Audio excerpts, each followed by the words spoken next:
As nossas Bíblias no Evangelho segundo São João, capítulo 4, do verso 46 ao verso 54.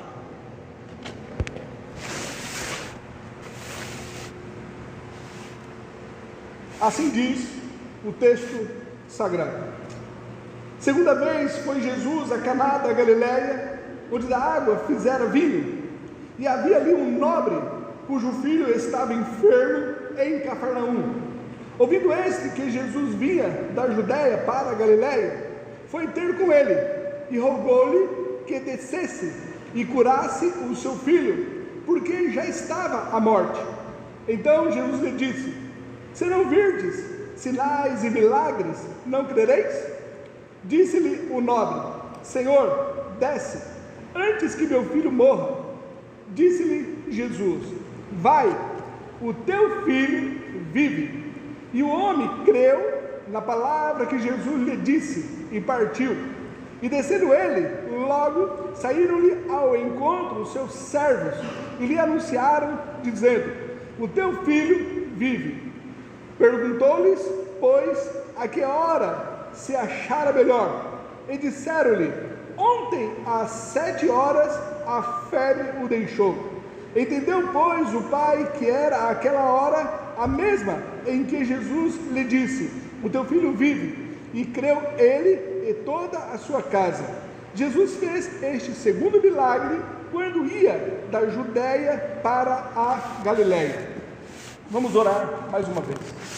Senhor, quero te agradecer por esse momento que temos a oportunidade de prestar-lhe culto, de dar-lhe a honra ao teu nome, através dos louvores que aqui entoamos.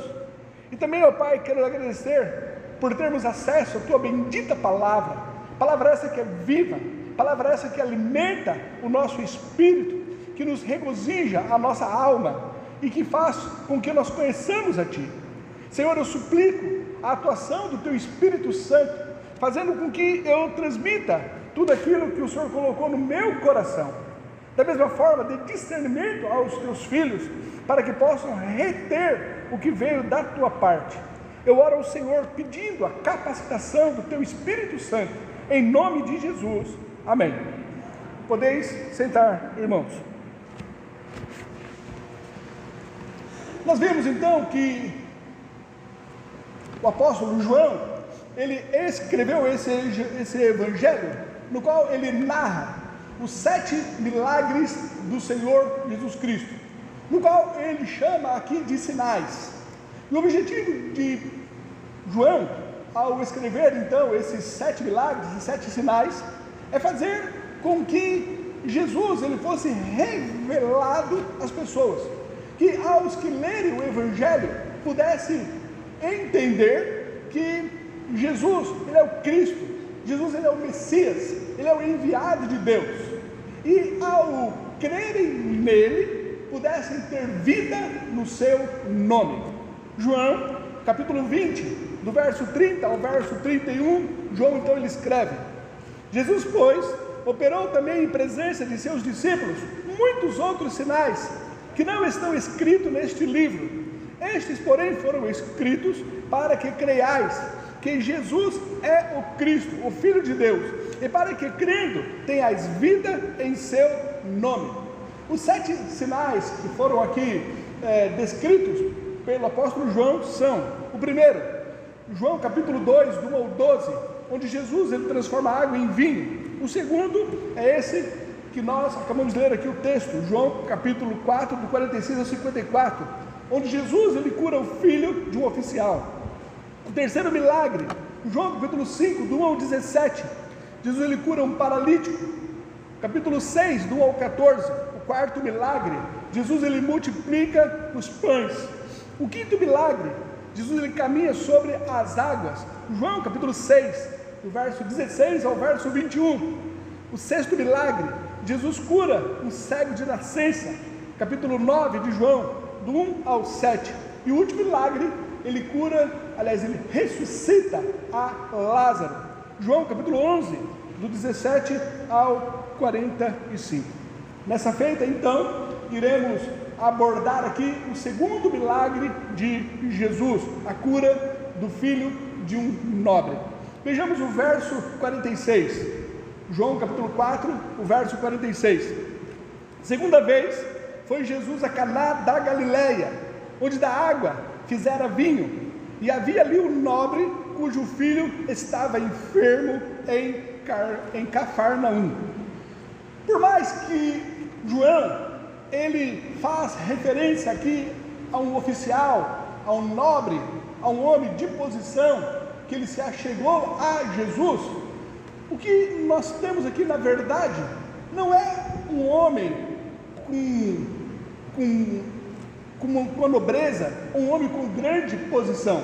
O que nós temos aqui diante de Jesus é um pai se humilhando, um pai suplicando a Jesus Cristo a sua benevolência, o seu favor. Nós temos aqui um pai se humilhando perante a Jesus. É interessante nós entendermos que as adversidades da vida, ela não escolhe posição social. As tribulações, as amarguras que o mundo pode nos proporcionar, ela não escolhe uma condição financeira, ela não escolhe a idade. Todos nós estamos susceptíveis às tribulações, às amarguras que a vida pode nos proporcionar. Estamos aqui diante de um pai que ele tinha uma posição social, um pai que ele era nobre, ele tinha boas condições financeiras, ele era reconhecido ali como um oficial, mas ao chegar-se então diante de Jesus, ele suplica o favor de Jesus pelo seu filho, um jovem que estava à beira da morte.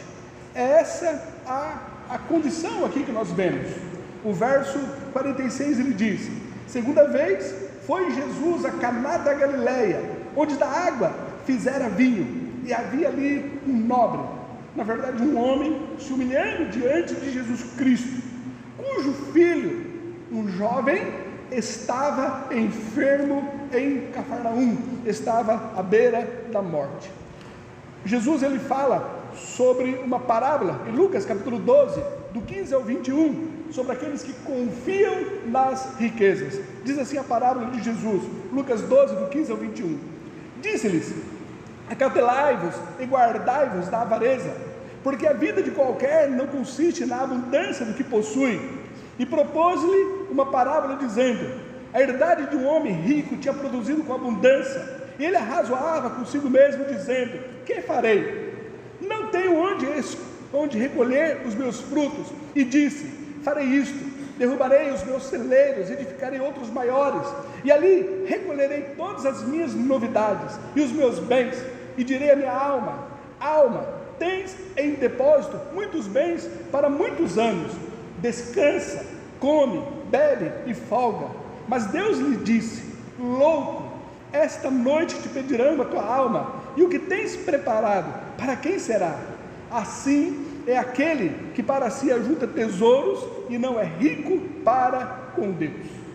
O que nós vemos aqui nesse verso 46 é uma lição que poderíamos colocar para as nossas vidas, uma lição de humildade, uma lição que nós não devemos estar confiando nas nossas posses, nos nossos títulos, na nossa condição social, mas sermos humildes para podermos nos achegar diante de Deus, termos aquela condição de reconhecermos a nossa dependência de Deus e nos humilharmos para nos apresentarmos ante a sua face. Isaías capítulo 57, verso 15 diz: porque assim diz o alto e o sublime, o que habita na eternidade e cujo nome é santo, no alto e santo lugar habito, como também com o contrito e abatido de espírito, para vivificar o espírito dos abatidos e para vivificar o coração dos contritos. Tiago capítulo 4, verso 6, ele diz: antes ele dá maior graça, portanto diz: Deus resiste aos soberbos, mas ele dá graça aos humildes.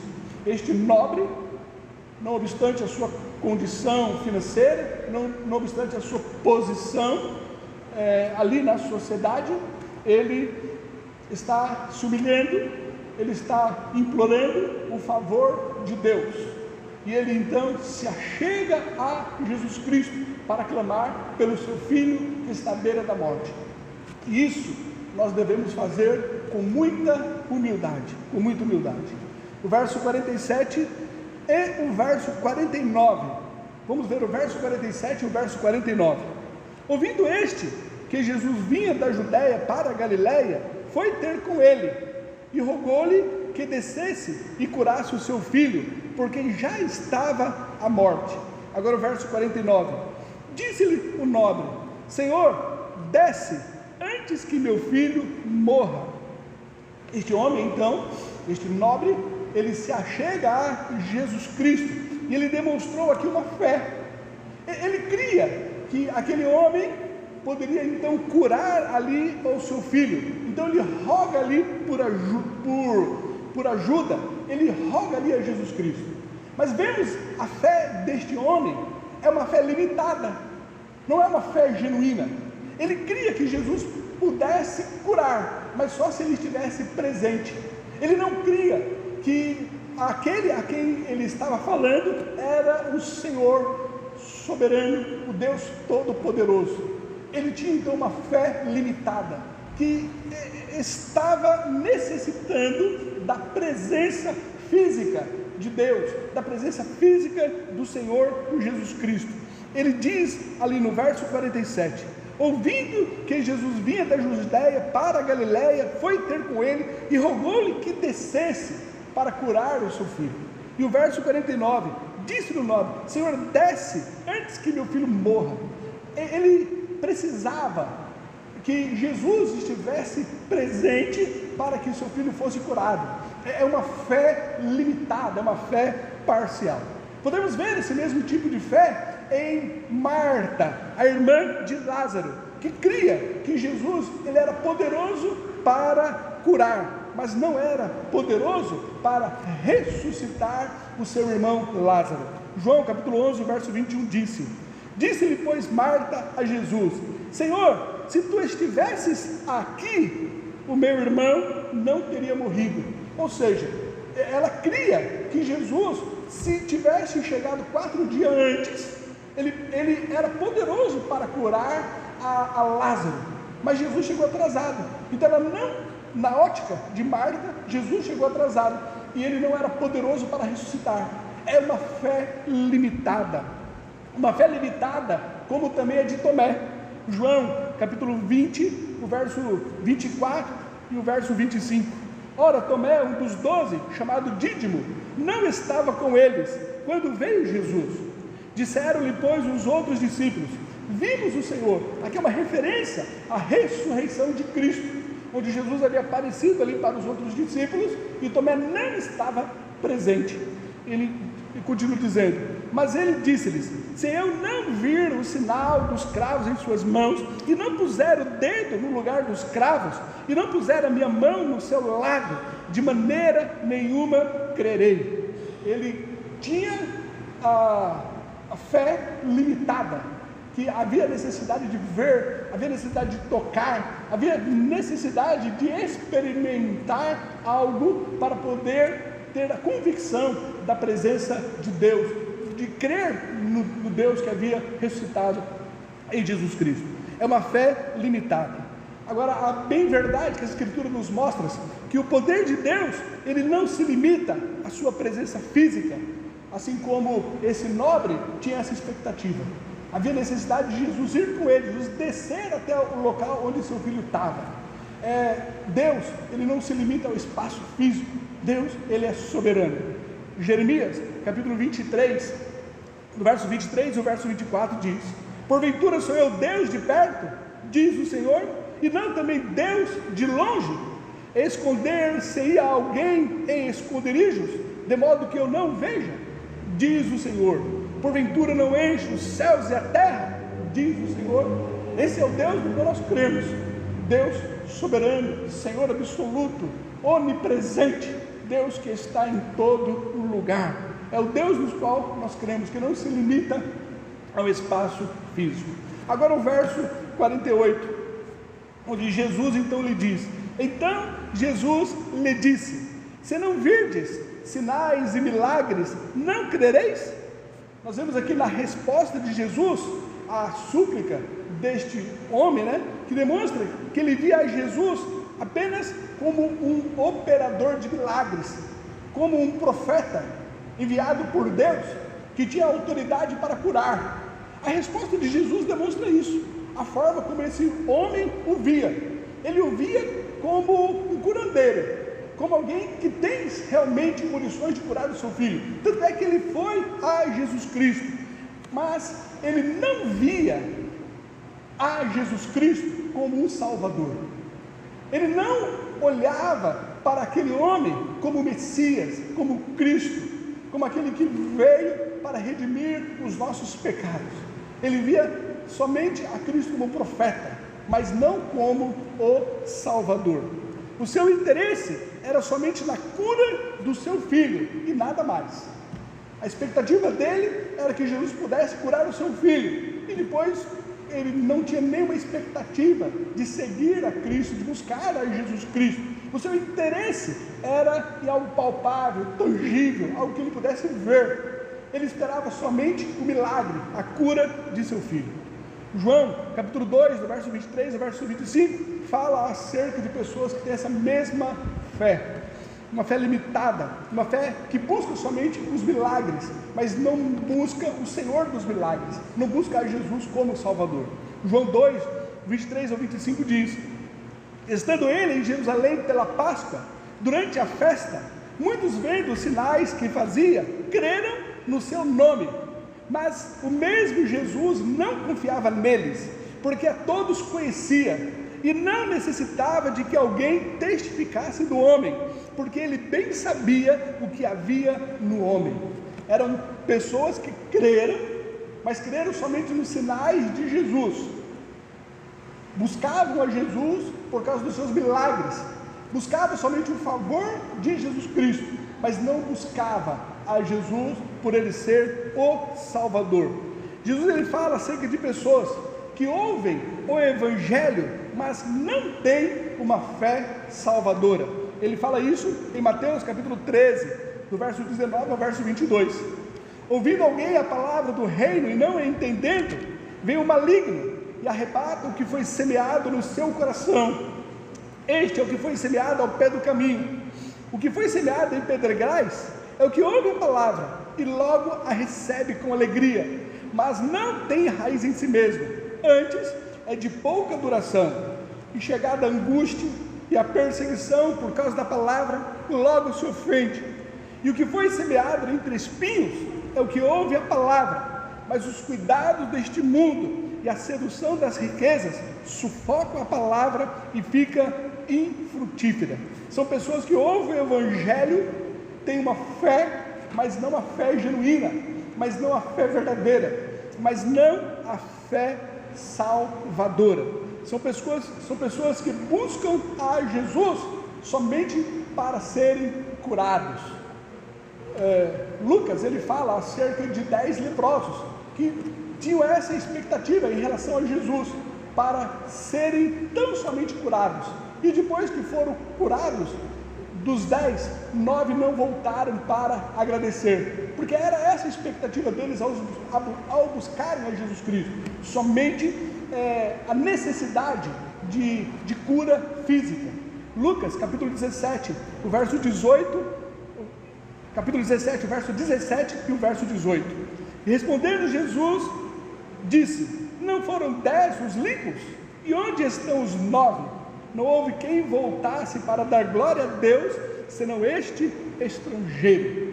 São pessoas que buscam a Deus, mas por causa dos benefícios que Deus ele possa dar, da cura, da restauração, mas não buscam a Deus pela salvação, pela cura da alma, pela restauração, pela reconciliação com Deus. São pessoas que querem a cura física, querem algo material, e depois de obterem isso, não mudam a sua vida, não mudam o seu comportamento, mas continuam realmente fazendo o que outrora fazia, semelhante aqui a esses 9 leprosos, que não voltaram para dar glória a Deus. O verso 50, disse-lhe Jesus: vai, o teu filho vive. E o homem creu na palavra que Jesus lhe disse e partiu. Algo mudou aqui no coração desse homem, pela operação do Espírito Santo. Nós vemos que a fé dele agora já tem nuances diferentes. A sua mente, o seu coração, a sua expectativa em relação a Jesus agora muda. O oficial aqui de Herodes, ele já não questiona mais. Jesus dá-lhe uma ordem, verso 50, vai, o teu filho vive. Esse homem agora creu. Ele creu na palavra que Jesus lhe disse e ele partiu. Ele agora já não duvida mais. Ele crê na palavra de Jesus Cristo e ele vai ao encontro de seu filho. Ele confia que Jesus ele tem poder para curar, não apenas estando presente, mas agora à distância. Ele crê no poder da palavra de Jesus Cristo. Algo mudou no coração deste homem, algo mudou na mente desse homem, e ele passa agora não a ter aquela fé que busca somente os milagres, mas ele passa agora a crer na palavra do Senhor Jesus Cristo. A fé dele se assegurou agora na promessa, na palavra do Senhor Jesus Cristo. A nossa fé, ela não pode estar fundamentada naquilo que vemos, mas ela deve estar ancorada na palavra do Senhor Jesus Cristo. Irmãos, isso que é maravilhoso para nós. Eu gostaria de repetir para que isso fosse gravado nos seus corações. A fé não está fundamentada naquilo que vemos, mas ela deve estar ancorada na palavra de Cristo.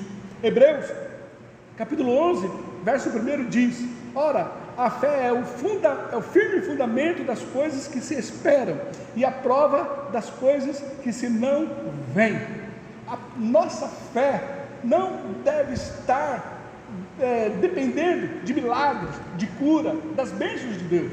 A nossa fé, a fé genuína, ela deve se basear na palavra de Deus.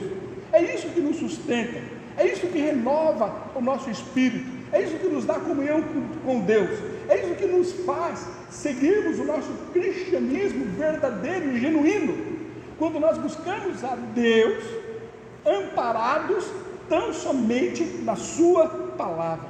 O exemplo disso está a cura do criado de um centurião, onde é dito em Mateus capítulo 8, do 5 ao 10.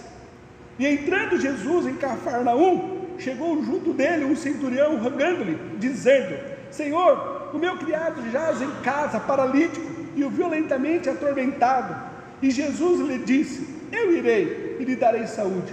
E o centurião, respondendo, disse: Senhor, não sou digno de que entres debaixo do meu telhado, mas dize somente uma palavra, e o meu criado há de sarar. Pois também eu sou um homem sob autoridade, e tenho soldados às minhas ordens, e digo a este: vai, e ele vai, e a outro: vem, e ele vem, e ao meu criado: faz isso, e ele faz.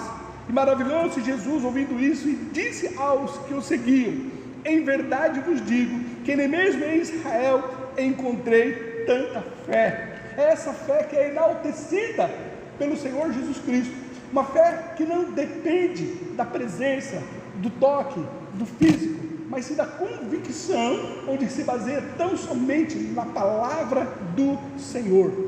Foi isso que fez com que Pedro ele andasse sobre as águas, quando ele confiou na ordem, na palavra de Jesus Cristo. Mateus capítulo 14, verso 28 e verso 29. Respondeu-lhe Pedro e disse: Senhor, se és tu, manda-me ir ter contigo por cima das águas. E ele disse: o Senhor Jesus Cristo falou a Pedro: vem. Pedro então ancorou a sua fé na promessa, na palavra de Deus: vem. Pedro então, ele não andou sobre as águas, ele andou sobre o V de Deus, ele andou sobre o E de Deus, ele andou sobre o N, ele andou sobre o vem. Ele se baseou na sua atitude, na palavra de Jesus Cristo. Jesus disse: vem. E Pedro, descendo do barco, andou sobre as águas para ir ter com Jesus. A fé verdadeira e genuína, ela não busca a Deus nos milagres, mas busca a Deus na sua palavra. Não temos nenhuma ordem na Bíblia para buscarmos ou realizarmos milagres.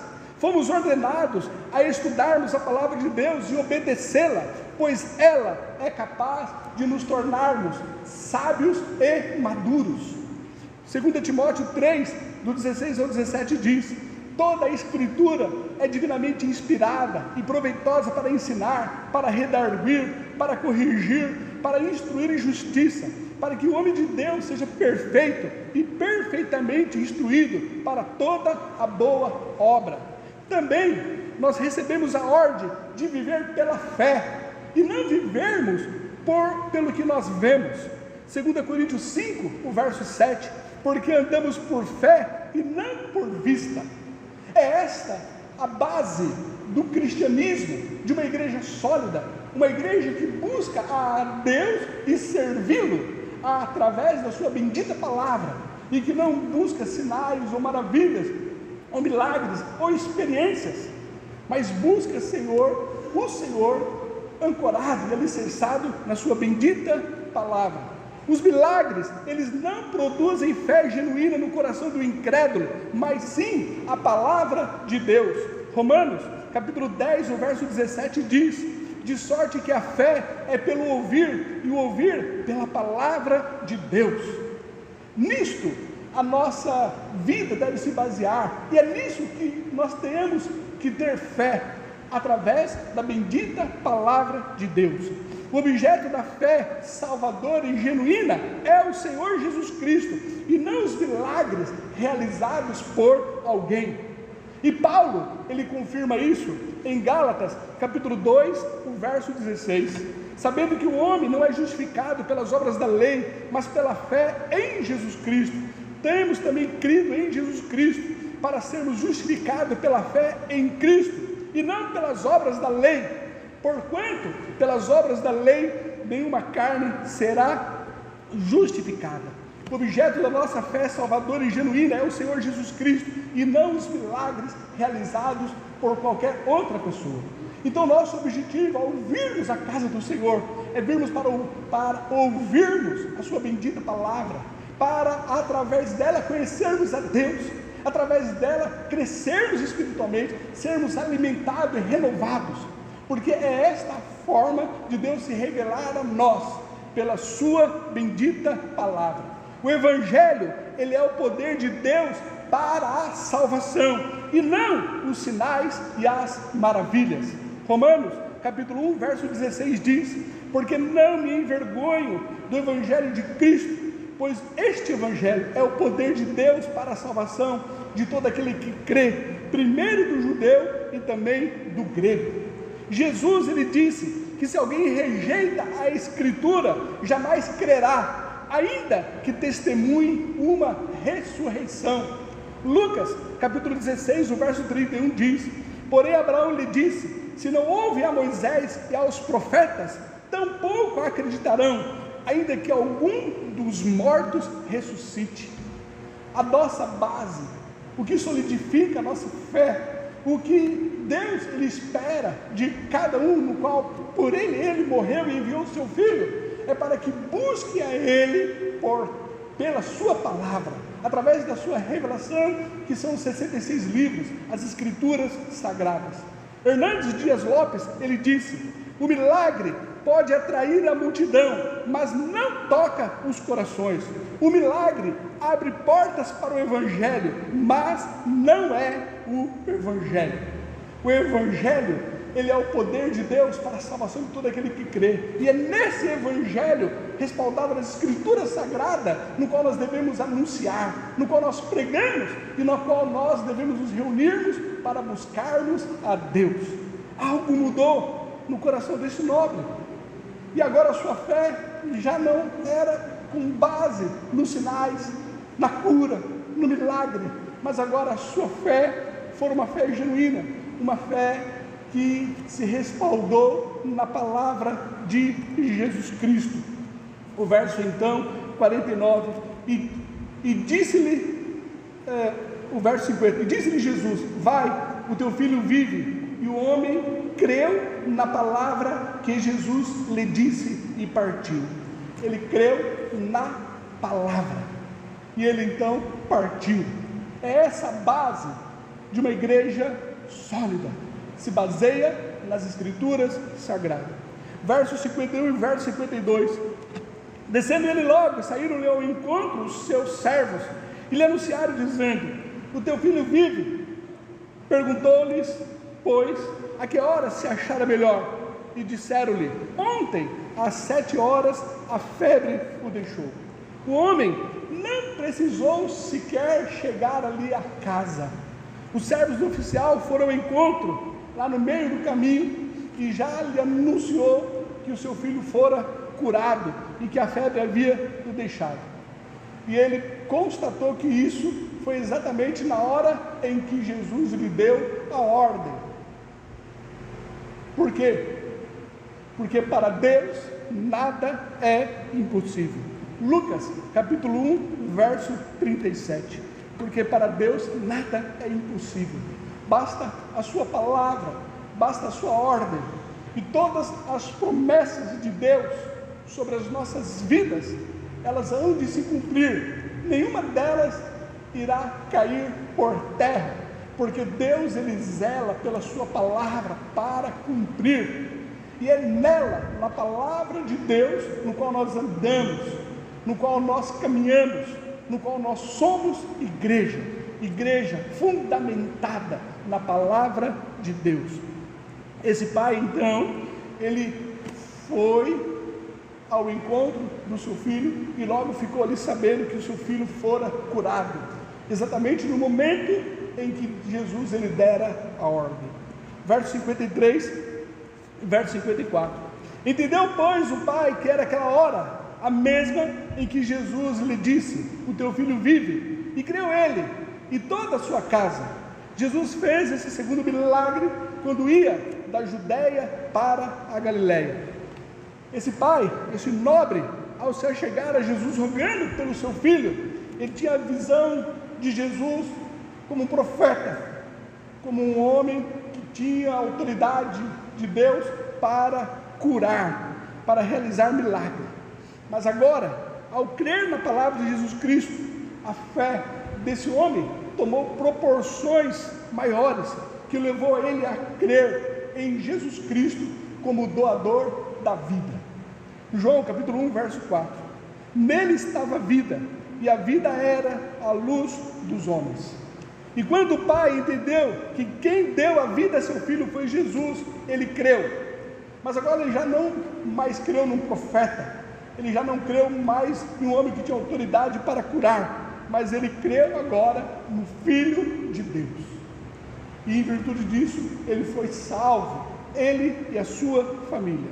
João capítulo 1, verso 14 diz: e o verbo se fez carne e habitou entre nós, e vimos a sua glória, como a glória do unigênito do Pai, cheio de graça e de verdade. Verso 53: entendeu, pois, o pai que era aquela hora mesmo em que Jesus lhe disse: o teu filho vive, e creu ele e toda a sua casa. Ele agora creu para a salvação, ele creu agora para ser redimido, ele e toda a sua casa, pois agora a sua fé já não estava mais fundamentada no milagre, na cura, na restauração do filho, mas agora no doador da vida. E isso mudou toda a sua história. Para concluirmos, nós vemos aqui que João, ao identificar esse homem como nobre, ele quer mostrar a humildade aqui de um pai. Sim, ele é um nobre, ele tem posição, mas ele se achegou a Jesus Cristo com muita humildade. Ao rogar a Jesus para ir até o seu filho, João ele usa aqui o verbo no tempo imperfeito, que descreve uma ação contínua e repetitiva. Na verdade, ele insistiu, ele rogou várias vezes, ele suplicou, ele intensificou ali a sua súplica para que Jesus o buscasse. E pela humildade, pela perseverança desse pai, ao ir a Jesus rogar pela cura de seu filho, ele recebeu a salvação para toda a família. Mas isso como uma demonstração da misericórdia do Senhor Jesus Cristo. Que nós, à semelhança deste homem, podemos realmente ter essa mesma atitude, uma atitude de termos humildade. Humildade é nos chegarmos a Deus, sabendo que os desfavores da vida ele pode acometer qualquer um, independente da cor, da raça, do título, da posição que nós nos encontremos. Que possamos ter humildade para nos achegarmos a Jesus, e uma humildade também para buscarmos a Jesus, tendo como base a sua bendita palavra, a Escritura Sagrada, é ancorar a nossa fé no que Deus disse e deixou registrado aqui na Escritura Sagrada. Buscarmos a Deus através das Escrituras, e não somente os milagres ou as bênçãos de Deus, mas o Deus das bênçãos, e Ele se revela a nós tão somente através das suas Escrituras Sagradas. Que Deus assim nos ajude. Vamos orar. Senhor, obrigado, ó Pai, por essas verdades contidas aqui na sua bendita palavra. Obrigado, ó Deus, por essas verdades no qual foram demonstradas este homem, ó Pai, que creu na tua palavra, e através disso, ó Pai querido, ele recebeu a cura física de seu filho, mas também a cura espiritual para ele, para toda a sua família, visto que ele creu no doador da vida, ele creu na tua palavra. Pai, no nome do Senhor Jesus, que nossa igreja, enquanto igreja, busquemos a Ti, pela Tua palavra, busquemos ao Senhor, que se revelou a nós, através da Escritura Sagrada. Que seja o desejo, ao virmos aqui a Tua casa, buscarmos e conhecermos a Ti, as Tuas Escrituras, a revelação máxima do Senhor. Pai, no nome de Jesus, coloque esse anseio, esse desejo, no coração de cada um, se alimentar de Ti, pelas Escrituras Sagradas. Eu oro ao Senhor em nome de Jesus, amém.